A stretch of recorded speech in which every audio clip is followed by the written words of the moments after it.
After 1995, it is the second phase. The social atmosphere changed, economic developed radically, and there comes the process of urbanization, and the fashion media system is much more complex than before. The meaning of fashion still, on one hand, still along with the original meaning, it is emphasized as a kind of beauty, but just during this period, meaning as a kind of beauty has its own boundary. There are feelers. There are the three most important feelers are urban, young, and female. That means as a kind of beauty, fashion can only happen on the urban young females. So there is nothing about, and there is nothing about the rural area, nothing about village.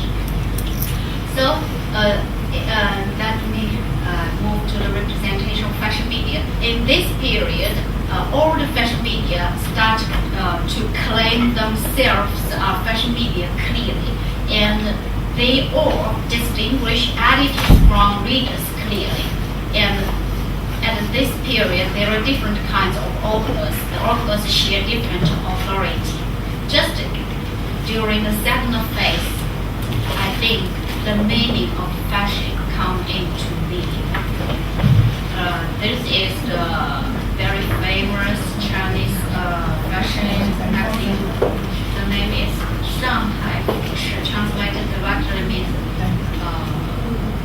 clothes come from Shanghai, or Shanghai's clothes. It claimed it is the first fashion magazine with its circulation more than 100 million. Just during that period, all those clothes magazines or clothes media come to claim themselves as fashion media. The result of those discourse tactics is that their fashion in the media discourse is now is organization with different position occupied by different people. Editors, they are different with readers, and writers, they share the different authorities.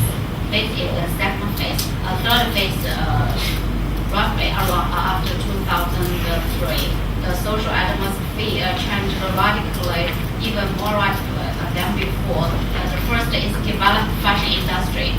In terms of fashion industry nowadays, almost all the luxury brands in the world have Chinese branch because in terms of the consuming, China is the top one in the world luxury consuming. So almost all the brand now has China's branch, and the local brand also grow up very quickly, and the fashion media system becomes more and more complicated. Nowadays, all the international fashion media have Chinese version, and there are also a lot of local Chinese fashion media. The third important figure is the values in daily life became multiple, especially in terms of sex, marriage, and sexual relationship. When you compare to the traditional values, it changed marginally. So in this period, in terms of the meaning of fashion, on one hand, the meaning of fashion was reinforced and extended. They still focus on urban, young, but at this period, men has included in the fashion area, male, and the most important feature of extension of fashion of men in this period may be sexy. Once you know how to describe lady who's fashionable or not, urban, young, female. But nowadays, you should add another dimension just to examine the body. Anyone's body is sexy or not. So the fashion or meaning is changed at this period. And on the other hand, what interesting is the fashion media try to deconstruct the meaning. First, they think fashion is ubiquitous culture. That means it can exist at anywhere, any place, any time. And second important dimension is challenge. You can think if they added a dimension of challenge, that means nothing will be stable. Everything can be challenged.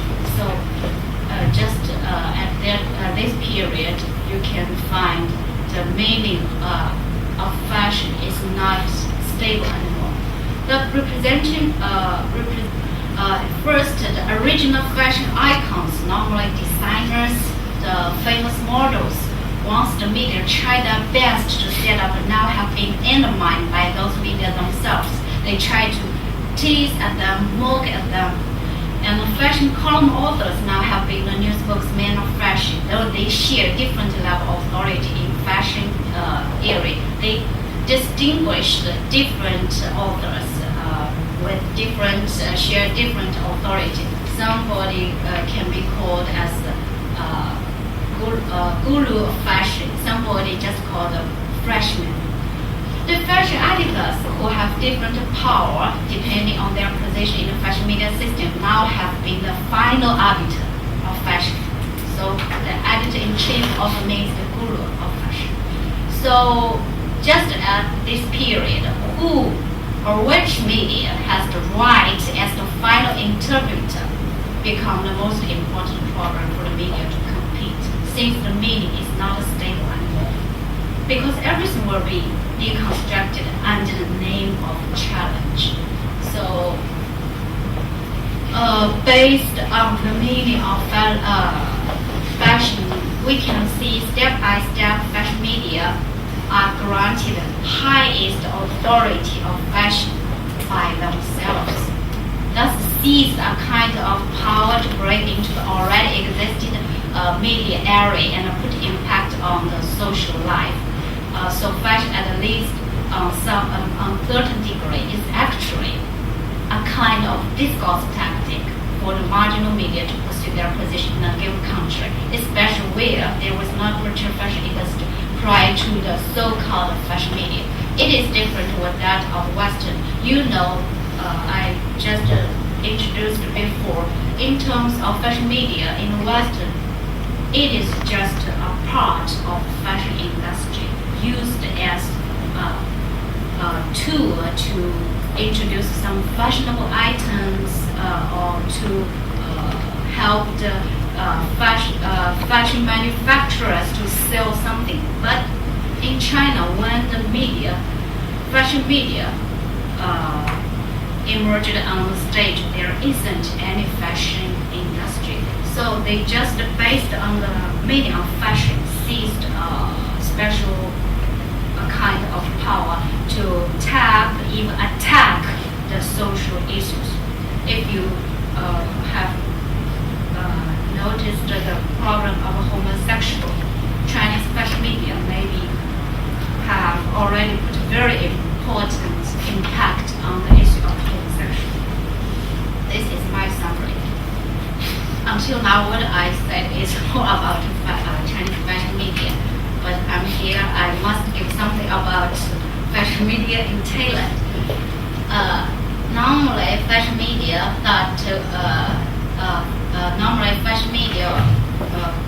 often people think fashion media as marginal media, but fashion media nowadays, as we know, actually have a great impact on our society, especially in terms of gender. And in terms of gender, there is a very hot concept in fashion media, androgyny. Androgyny means possession of both male and female characteristics.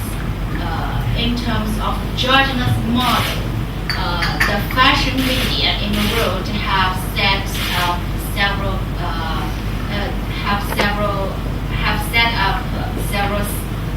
famous androgynous models. The number one should be Angelica Keiji. Do you know him? That means you don't more attention on fashion. He is a very young man. He's Australian. He named the one of Out magazine's 400 most comparing people of 2011. At first, he is a model for men's clothes. Later, now, he is a model for women's clothes. I would like to show some pictures of this guy. If you look at him, you will find it is very difficult to tell. It's really a man or a woman.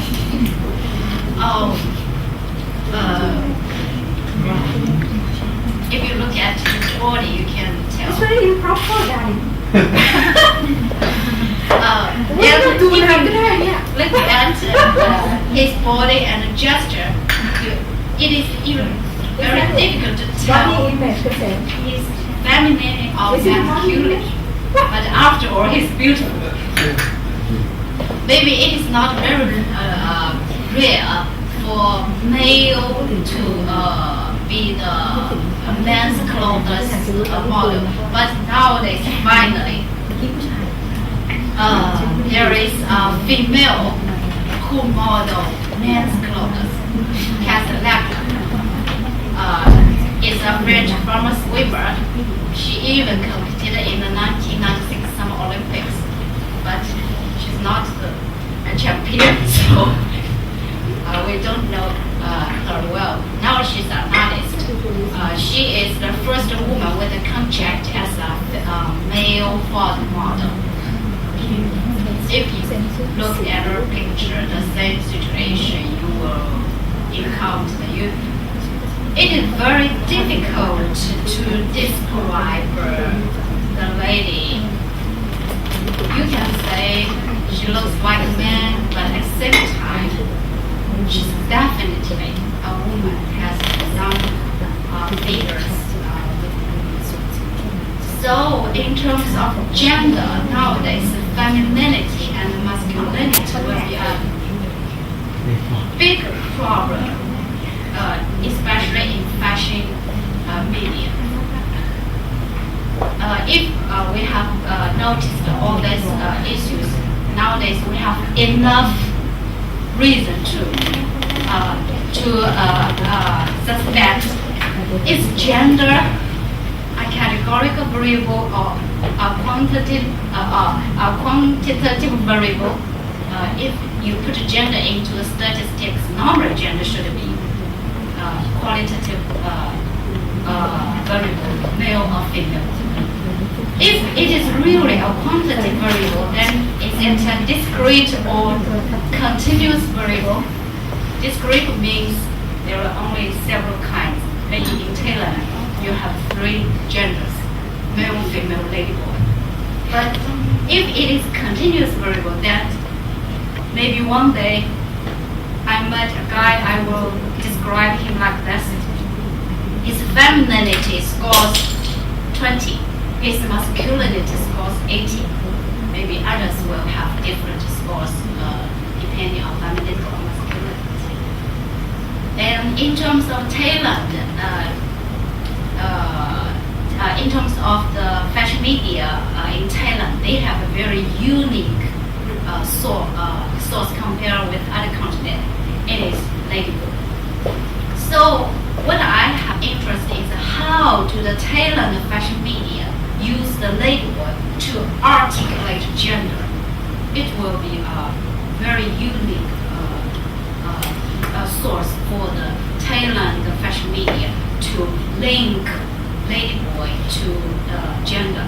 How do the fashion media in Thailand use ladyboy to put impact on the given gender system, hence to achieve their power, especially in terms of gender in society.